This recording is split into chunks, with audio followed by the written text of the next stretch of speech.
Sir ఇప్పుడు ఒక 10 years back ఉన్న రియల్ ఎస్టేట్కి ఇప్పుడున్న రియల్ ఎస్టేట్కి ఈ డిజిటల్ మార్కెటింగ్ అనేది ఎలా యూజ్ అయింది, దీనివల్ల ఏమన్నా దెబ్బతిందా లేకపోతే దీనివల్ల యూజెస్? ఎస్, ఒకప్పుడు మొత్తం ట్రెడిషనల్ మార్కెట్ మీద డిపెండ్ అయ్యింది. అంటే just only mouth to mouth లేదా పర్సన్ టు పర్సన్ ఇదే జరిగింది. ఇప్పుడు కూడా జరుగుతుంది, పర్సన్ టు పర్సన్ ఇదంతా జరుగుతుంది. కాకపోతే ఎందుకంటే ఇప్పుడు చాలా ఫాస్ట్ ఫేస్ అయిపోయింది, డిజిటల్ మార్కెటింగ్ అనేది జరుగుతుంది కాబట్టి, సోషల్ మీడియా ప్రెసెన్స్ ఇదంతా ఉంది కాబట్టి, సో ఇది కూడా ఒక వరకు 2025లో ఈ రియల్ ఎస్టేట్ ఎలా ఉండబోతుంది అన్న మార్పులు ఉన్నాయా? కరెక్ట్. సో 2024 ఎండింగ్ ఓకే, ఇప్పుడు ఇన్వెస్ట్మెంట్ చేసిన వాళ్ళు, ఎందుకంటే చాలా మంది ఏమన్నారంటే రియల్ ఎస్టేట్ డౌన్ అవుతుంది, రియల్ ఎస్టేట్ డౌన్ అవుతుంది అని అంటున్నారు. కానీ వాస్తవానికి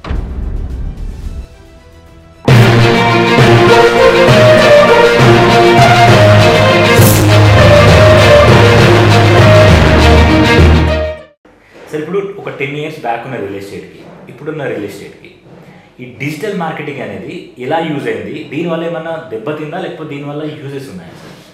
ఎస్, ఒకప్పుడు మొత్తం ట్రెడిషనల్ మార్కెట్ మీద డిపెండ్ అయ్యింది. అంటే just only mouth to mouth లేదా పర్సన్ టు పర్సన్ ఇదే జరిగింది. ఇప్పుడు కూడా జరుగుతుంది, పర్సన్ టు పర్సన్ ఇదంతా జరుగుతుంది. కాకపోతే ఎందుకంటే ఇప్పుడు చాలా ఫాస్ట్ ఫేస్ అయిపోయింది, డిజిటల్ మార్కెటింగ్ అనేది జరుగుతుంది కాబట్టి, సోషల్ మీడియా ప్రెసెన్స్ ఇదంతా ఉంది కాబట్టి, సో ఇది కూడా ఒక వరకు కొంతమందికి ఆపర్చునిటీస్ మంచిగా గ్రో చేసింది. అంటే వాళ్ళకి లీడ్స్ రావడం, అవి కన్వర్ట్ చేసుకోవడం, క్లోజ్ చేయడం ఇదంతా బాగా జరిగింది. కానీ ఇప్పుడు కొద్దిగా మళ్ళీ తగ్గింది.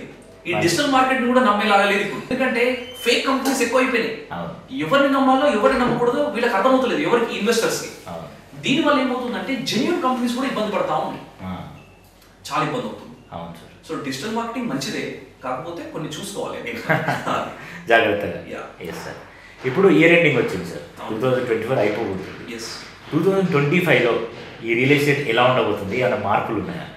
కరెక్ట్.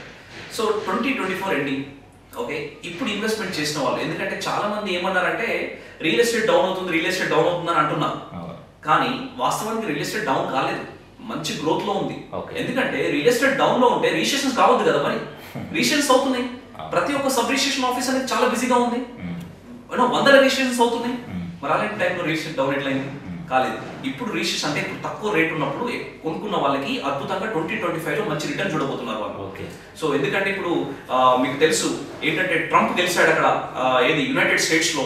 ట్రంప్ గెలిచిన తర్వాత మోడీని చాలా మెచ్చుకుంటున్నాడు, Modi is the great leader అని చెప్పి మాట్లాడుతూ ఉన్నారు. మరి అలాంటి ఒక గొప్ప లీడర్ మన కంట్రీకి ఉండడం అనేది అది కూడా ఒక అదృష్టం అని చెప్పొచ్చు. సో మరి అలాంటి ఒక నాయకత్వంలో ఇదంతా కంట్రీ అంతా నడుస్తుందంటే రియల్ ఎస్టేట్ అద్భుతంగా ఉండబోతుందని చెప్తున్నాను నేను. రానున్న రోజులలో ఇన్వెస్ట్మెంట్ చేయండి, నమ్మి చేయండి, దట్స్ ఆల్. ఇంకా హ్యాపీగా మీరు రిటర్న్స్ తీసుకోండి అని చెప్పి చెప్తాను నేను. Yes sir. ఇప్పుడు ట్రేడింగ్లో అవ్వచ్చు, స్టాక్ మార్కెట్లో అవ్వచ్చు, అక్కడ కూడా డబ్బులు మాత్రమే కనిపిస్తాయి. రియల్ ఎస్టేట్లో కూడా డబ్బులు మాత్రమే కనిపిస్తాయి సార్. అంటే ఇప్పుడు ఈ ట్రేడింగ్ దాంట్లో పెట్టడానికి, తర్వాత రియల్ ఎస్టేట్లో ఇన్వెస్ట్మెంట్ చేయడానికి మీరు ఏది బెస్ట్ అని చెప్తారు యాజ్ ఎక్స్పర్ట్? ఎస్ అంటే ఇప్పుడు స్టాక్ మార్కెట్ అనుకోండి, ఈ స్టాక్ మార్కెట్ కొద్దిగా రిస్క్ ఇన్వాల్వ్మెంట్ ఉంటుంది. ఎందుకంటే ఏ స్టాక్ ఎప్పుడు పెరుగుతుందో ఎప్పుడు తగ్గుతుందో తెలియదు.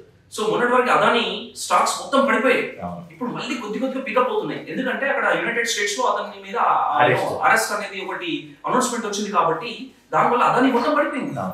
ఈ స్టాక్ మార్కెట్ లో పెట్టాలనుకుంటే అవేర్నెస్ చాలా ఉండాలి ఇన్వెస్టర్, అంటే ఏం జరుగుతుంది, ఎలాంటి స్టాక్స్ లో ఇన్వెస్ట్మెంట్ చేయాలి. సో అదే రియల్ ఎస్టేట్ లో కరెక్ట్ గా కనుక మీరు మంచి ఎక్స్పర్ట్ సలహాలు తీసుకొని ఇన్వెస్ట్మెంట్ చేసుకుంటే ఇందులో రిస్క్ ఇన్వాల్వ్మెంట్ అనేది లేదు, ఓన్లీ రివార్డ్ మాత్రమే ఉంటది. ఎందుకంటే పెరుగుతూనే ఉంటది, ఇది తగ్గేది ఉండదు, ఉంటే స్టాగ్నెంట్ ఉంటది. ఇది స్టాక్ మార్కెట్ అలా కాదు కదా, స్టాగ్నెంట్ అనే మాట ఉండదు, పెరగొచ్చు తగ్గొచ్చు, మొత్తానికి జీరో కూడా కావచ్చు. సో ఇదన్నమాట. Yes sir.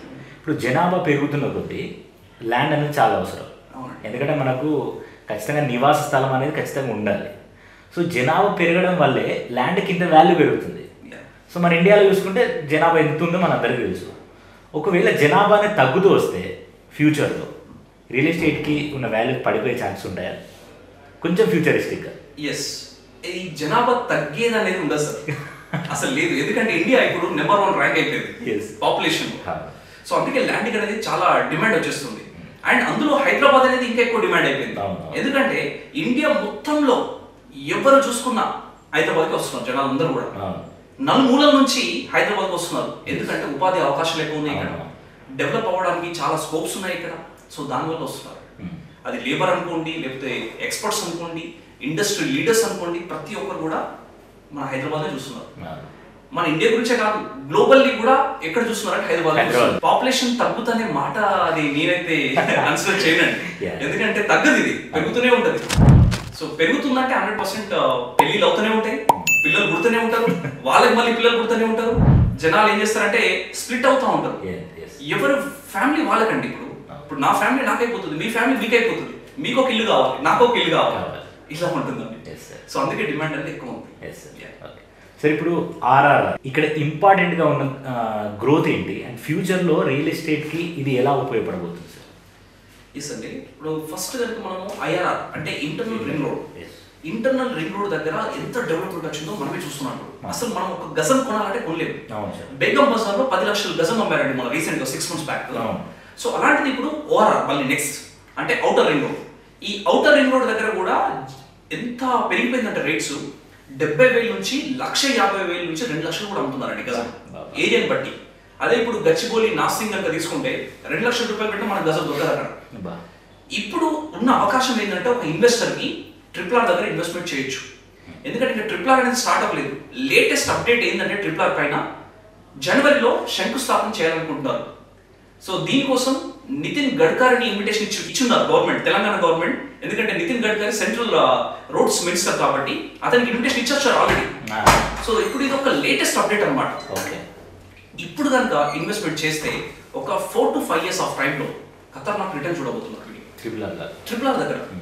సో RRR అంటేనే చాలా అద్భుతమైన ప్రాజెక్ట్ అది, ఎందుకంటే అది ఓఆర్ఆర్కి నెక్స్ట్ లెవెల్ ప్రాజెక్ట్ అనమాట. ఓఆర్ఆర్ అనేది 1 side 4 lane and other side 4 lane ఉంది. ఇప్పుడు ఇది 6 lane ఇవ్వాలనుకుంటున్నారు, 1 side 6 lane and other side 6 lane అంటే 12 lane రోడ్ మనకి వస్తుంది RRR అనేది. దానికి సర్వీస్ రోడ్స్ ఇవన్నీ కూడా వస్తే ఎంత అద్భుతంగా వస్తుందో ప్రాజెక్ట్ అది, అసలు అది ఊహించలేము మనం. అదొక అది ఏంటంటే తెలంగాణ ఆభరణం అని చెప్పొచ్చు అది మనం, అంత బాగుంటుంది అది. ఇప్పుడు శ్రీశైలం హైవేపై భూమి రావడానికి గల కారణాలు ఏంటి అండ్ ఒకవేళ ఆ హైవేలో ఇన్వెస్ట్ చేయాలనుకుంటే ఏ ప్రాంతాల్లో చేస్తే మంచి రిటర్న్స్ ఉంటాయి? ఎస్, ఇప్పుడు ప్రజెంట్ గవర్నమెంట్ మాట్లాడుతుంది ఏంటంటే ఫ్యూచర్ సిటీ అంటే ఫోర్త్ సిటీ. ఈ ఫోర్త్ సిటీ అనేది మనకు మొత్తం శ్రీశైలం హైవే పైన తీసుకురావాలనుకుంటున్నారు. ముచ్చెర్ల ఇదంతా కూడా ఏరియా, కందుకూరు ముచ్చెర్ల ఇదంతా కూడా. సో ఈ హైవేకి ఉన్న డిమాండ్ కూడా చాలా ఉంది ఎప్పటి నుండో, అంటే ఇప్పుడనే కాదు. ఎందుకంటే బిఫోర్ రేవంత్ రెడ్డి ఏదైతే ఫోర్త్ సిటీ అని మాట్లాడుతున్నారో దానికంటే ముందు కూడా బీఆర్ఎస్ గవర్నమెంట్ ఎప్పుడైతే ఉందో అప్పుడు ఫార్మసిటీ తీసుకురావాలన్నారు అక్కడ 12,000 ఎకరాలలో. అంటే 12,000 ఎకరాలది యాక్చువల్గా ఆఫీషియల్గా, కానీ ఉన్నది మాత్రం 19,000 ఎకరాలది. సో అలాంటి దగ్గర ఎప్పటి నుంచో ఇన్వెస్ట్మెంట్ చేస్తున్నారు జనాలు అందరూ కూడా, చాలా అద్భుతంగా ముందుకెళ్తా ఉన్నారు. కానీ ఇప్పుడు ఇంకా దానికి ఒకటి యాడ్ ఆన్ ఏమైందంటే ఫోర్త్ సిటీ అనేది యాడ్ అయింది. సో కందుకూరు వారికి మెట్రో, తర్వాత ఫోక్స్కాన్, తర్వాత నెక్స్ట్ మనకి ఇక్కడ ఈ సిటీ అని చెప్పి ఫ్యాబ్ ఈ సిటీ, ఎలక్ట్రానిక్ సిటీ అంటారు. సో ఇవన్నిట్లో కూడా ఎంప్లాయ్మెంట్స్ చాలా ఉన్నాయి. తర్వాత పాలిమర్ అని చెప్పేసి ఒక కంపెనీ ఉంది అక్కడ, అంటే ఇది ప్లాస్టిక్ పార్క్ సంబంధించిన కంపెనీ అనమాట. సో దాంట్లో కూడా చాలా ఎంప్లాయ్మెంట్ ఉంది శ్రీశైలం హైవే పైన. సో అద్భుతమైన డెవలప్మెంట్. తర్వాత దీనికంటే తోడు ఏంటంటే మనకు రీజనల్ రింగ్ రోడ్ నుంచి చాలా దగ్గరికి వస్తుంది, ఏది అవుటర్ రింగ్ రోడ్ అనేది. ఎగ్జిట్ నెంబర్ 14 తుక్కు కూడా అంటారు శ్రీశైలం హైవే దగ్గర. తర్వాత మనకు ఎయిర్పోర్ట్ అనేది కూడా చాలా దగ్గరగా ఉంది ఈ శ్రీశైలం హైవేకి. సో ప్యారలల్ రోడ్ కూడా, అందుకే సౌతర్న్ పార్ట్ ఆఫ్ హైదరాబాద్, అటు షాద్నగర్ అయినా ఇటు శ్రీశైలం అయినా ఇదంతా సౌతర్న్ పార్ట్ ఆఫ్ హైదరాబాద్లో వస్తుంది. సో డెవలప్మెంట్ చాలా అద్భుతంగా ఉంది, ఎవరైనా ఇన్వెస్ట్మెంట్ చేయొచ్చు అక్కడ, హ్యాపీగా ఉంటారు. Yes sir. ఇప్పుడు న్యూలీ మ్యారీడ్ కపుల్ ఉన్నారు సార్, ఇద్దరు సాఫ్ట్వేర్ ఎంప్లాయీసే, హైదరాబాద్లో సెటిల్ అయ్యారు, పెళ్లి చేసుకొని ఇక్కడికి వచ్చి ఒక ఫ్లాట్ కొనుక్కోవాలనుకున్నారు. గేటెడ్ కమ్యూనిటీలో కొనుక్కుంటే బాగుంటుందా లేకపోతే స్టాండర్డ్ అపార్ట్మెంట్లో తీసుకుంటే బాగుంటుందా? వాళ్ళ ఫ్యూచర్ గురించి ఆలోచించి తీసుకోవాలంటే ఎస్, వాళ్ళ బడ్జెట్ చూసుకోవాలి మెయిన్గా. బడ్జెట్ చూసిన తర్వాతనే గేమ్ ఆడొచ్చు. బడ్జెట్ చూడకుండా ఏదో గేటెడ్ కమ్యూనిటీ అట అని చెప్పి వెళ్తే ఇబ్బందులు పడిన వాళ్ళు చాలా మంది ఉన్నారు. సంవత్సరానికి అమ్ముకున్న వాళ్ళు 1000 మంది ఉన్నారండి గేటెడ్ కమ్యూనిటీలలో. అపార్ట్మెంట్స్ కొనుక్కొని సంవత్సరం అమ్ముకున్న వాళ్ళు, ఎందుకంటే ఈఎంఐ కట్టలేని సిచ్యువేషన్స్ కొన్ని. ఇప్పుడు ఒక్కొక్కరు ఈఎంఐ ఎంత కడుతున్నారు అంటే గేటెడ్ కమ్యూనిటీలలో సపోజ్ 3 CR ప్రాజెక్ట్ ఉంది అనుకుందాం, ఒక ఫ్లాట్ 1 lakh ఈఎంఐ ఉంటుంది అతనికి, ఎలా కట్టగలుగుతాడు? జాబ్ ఉంటుందని గ్యారంటీ ఏముంది లేదు. సో అందుకే budget is very very important. Me budget ఎలా ఉంది, మీకున్న కెరియర్ ఆపర్చునిటీస్ ఎలా ఉన్నాయి, జాబ్ స్టాండర్డ్ జాబ్ ఉందా, స్టాండర్డ్ ఇన్కమ్ ఉందా, ప్యారలల్ ఇన్కమ్ ఏదైనా ఉందా, ఇవన్నీ చూసుకొని ఆయన స్టాండ్ అలోన్కి వెళ్ళాలా లేదంటే గేటెడ్ కమ్యూనిటీకి వెళ్ళాలా. గేటెడ్ కమ్యూనిటీ ఏంటంటే లగ్జరియస్ లైఫ్ స్టైల్ అనమాట. స్టాండ్ అలోన్ ఏంటంటే కొద్దిగా నార్మల్ లైఫ్ ఉంటుంది, ఒక ఇల్లు. ఎందుకంటే ఒక సామాన్యుడి కళ ఏంటి, ఒక ఇల్లు కావాలి. ఈ స్టాండర్డ్లో కూడా ఇల్లే కదా. అది సరే, ఇప్పుడు ఎన్ఆర్ఐలు ఒక భూమి మీద ఇన్వెస్ట్ చేయాలని అనుకున్నారంటే వాళ్ళు ఎలాంటి జాగ్రత్తలు తీసుకోవాలి బేసిక్గా?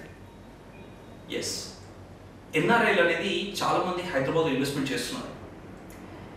అయితే వీళ్ళు ఇన్వెస్ట్మెంట్ చేస్తున్నప్పుడు డిజిటల్ మార్కెటింగ్ చూస్తూ ఉంటారు. డిజిటల్ మార్కెటింగ్ చూసి ఈ అపార్ట్మెంట్ అంట లేదంటే ఈ ప్లాట్ అట అని చెప్పేసి చూస్తూ ఉంటారు. బేసికల్గా వాళ్ళతో చాట్ చేస్తూ ఉంటారు. అంటే కాన్వర్జేషన్ స్టార్ట్ అవుతూ ఉంటుంది. ఎవరైతే వాళ్ళ మేనేజర్స్ కానీ కంపెనీకి సంబంధించిన ఎంప్లాయీస్ కానీ వాళ్ళతో మాట్లాడుతూ ఉంటారు. సరే, ఇదంతా బాగానే ఉంది, కానీ వాస్తవానికి వాళ్ళు వచ్చి చూస్తున్నారా ఆ ప్రాజెక్ట్ అనేది ఒక ఫస్ట్ క్వశ్చన్. తర్వాత అది ఎంతవరకు జెన్యూన్ ప్రాజెక్ట్, అది అందులో డబ్బులు ఇన్వెస్ట్మెంట్ చేస్తే మరి మనకు రిటర్న్స్ ఎలా ఉండబోతున్నాయి రానున్న రోజులలో, ఇదొకటి. తర్వాత వీళ్ళు ప్రాజెక్ట్ గురించి తెలుసుకున్నారు, కానీ ఇక్కడ ఉన్న వాళ్ళ రిలేటివ్స్ కావచ్చు లేదా వాళ్ళ ఫ్రెండ్స్ కానీ ఇన్ఫార్మ్ చేశారా లేదా, ఒకసారి వెళ్ళి చూడండి, చూసి దానిపైన ఒక ఫీడ్బ్యాక్ ఇవ్వండి అని చెప్పేసి ఇక్కడ ఉన్న వాళ్ళని కూడా పంపించాలి ఆ ప్రాజెక్ట్కి. తర్వాత ఇవన్నీ పక్కన పెడితే approvals are very very important. అది హెచ్ఎండిఏలో ఉందా, లేదా జిహెచ్ఎంసీలో ఉందా, లేదా డిటిసిపిలో ఉందా, రేరా అప్రూవ్డ్ ఉందా లేదా, లేదా వైటీడీఏ ఉందా, ఇవన్నీ చూసుకోవాలి. ఇంతకుముందు ఏంటి, పెద్ద పెద్ద అపార్ట్మెంట్స్ కట్టారు, హైడ్రా వల్ల చాలా మంది ఇబ్బందులు పడ్డారు. సో మరి అలాంటి సిచ్యువేషన్స్ లో మనం ఉండకూడదు అనుకుంటే we have to check approvals and legal opinion కూడా తీసుకోవాలి. ఎవరు? ఎన్ఆర్ఐస్. లీగల్ ఒపీనియన్ తీసుకోకుండా దిగితే మాత్రం కూడా వాళ్ళకి ఇబ్బంది పడతారు ఫ్యూచర్లో. సో ఇవన్నీ చూసుకొని ఎన్ఆర్ఐస్ ఇన్వెస్ట్మెంట్ చేయవచ్చు. Okay sir. సార్, ఇప్పుడు మహేశ్వరం చుట్టూ ల్యాండ్ రేట్స్ ఎలా ఉన్నాయి, ఏ ప్రాంతంలో ఇన్వెస్ట్ చేస్తే బాగుంటుంది? రైట్. సో మహేశ్వరం అనేది ఇప్పుడు ఒక మరో గచ్చిబౌలి అని చెప్పి మాట్లాడుతూ ఉన్నారు చాలా మంది. తుక్కుగూడ మహేశ్వరం అనేది కనెక్టెడ్ ఉంటాయి, శ్రీశైలం హైవే అగైన్ ఇదంతా. మహేశ్వరంలో 10 సంవత్సరాల క్రితం ఎకరం భూమి అనేది ఒక 20 లక్షలు 25 లక్షలు ఉండేదండి 10 సంవత్సరాల క్రితం. ఇప్పుడు అక్కడ ఎకరం భూమి అనేది 2 కోట్ల నుంచి 6 కోట్లు పలుకుతుంది ఎకరం. ఎందుకనంటే డెవలప్మెంట్స్ అనేవి, ఎయిర్పోర్ట్ అనుకోండి, తర్వాత అక్కడ ఫాక్స్కాన్ అనుకోండి, ఆదిపట్ల టీసీఎస్ క్యాంపస్ అనుకోండి, తర్వాత నెక్స్ట్ మనకు ఎలక్ట్రానిక్ సిటీ, ఓకే, ఇవన్నీ కూడా ఏరో సిటీ, మళ్ళీ Kandukur metro, Tukkuguda ORR exit number 14, ఇవన్నీ కూడా తోడైనాయి. కాబట్టి మహేశ్వరంలో ఎకరంకి ల్యాండ్ రేట్ అనేది చాలా పెరిగిపోయింది. అండ్ గజాల వారీగా చూస్తే ఒకప్పుడు 10 సంవత్సరాల క్రితం 500 రూపాయలు కూడా గజం ఇచ్చిన వాళ్ళు మహేశ్వరంలో. అలాంటిది ఈ రోజు 25,000 నుంచి 50,000 కూడా గజం అమ్ముతున్నారు ఎక్కడ మహేశ్వరంలో. అంటే మహేశ్వరంలో కూడా మీరు హ్యాపీగా ఇన్వెస్ట్మెంట్ చేయొచ్చు. ఇది మరో గచ్చిబౌలి అంటున్నారు కాబట్టి హ్యాపీగా మీరు ముందుకెళ్ళచ్చు. Okay sir, thank you sir, thank you so much. Thank you అండి. సో చూసారు కదా వ్యూవర్స్, ఇవి మనం శ్రావణ్ వర్మ గారితో మాట్లాడి రియల్ ఎస్టేట్కి సంబంధించి అండ్ దానికి సంబంధించి ఫ్యూచర్ ఎలా ఉంటుంది, ప్రొఫెషనల్ లైఫ్ ఎలా ఉంటుంది, అండ్ రియల్ ఎస్టేట్లో ఎన్ఆర్ఐలు ఇన్వెస్ట్ చేస్తే ఎలా ఉంటుంది, ఇలా చాలా విషయాలు మనం అడిగి తెలుసుకున్నాం. ఒకవేళ మీకు ఎవరైనా ఎక్స్పర్ట్స్ సంబంధించిన అడ్వైస్ కావాలంటే శ్రావణ్ వర్మ గారు ఇస్ ద బెస్ట్. మేము కింద వాళ్ళకి సంబంధించిన డీటెయిల్స్ అన్ని ప్రొవైడ్ చేస్తున్నాం. So you can go and contact them and మీకు కావాల్సిన అడ్వైస్ ఏదైతే ఉందో అది మీరు సార్ దగ్గర నుండి తీసుకోవచ్చు. సో మరొక వీడియోతో మళ్ళీ మీ ముందుకు వస్తాం. అంతవరకు చూస్తూనే ఉండండి social post. Thank you, bye bye.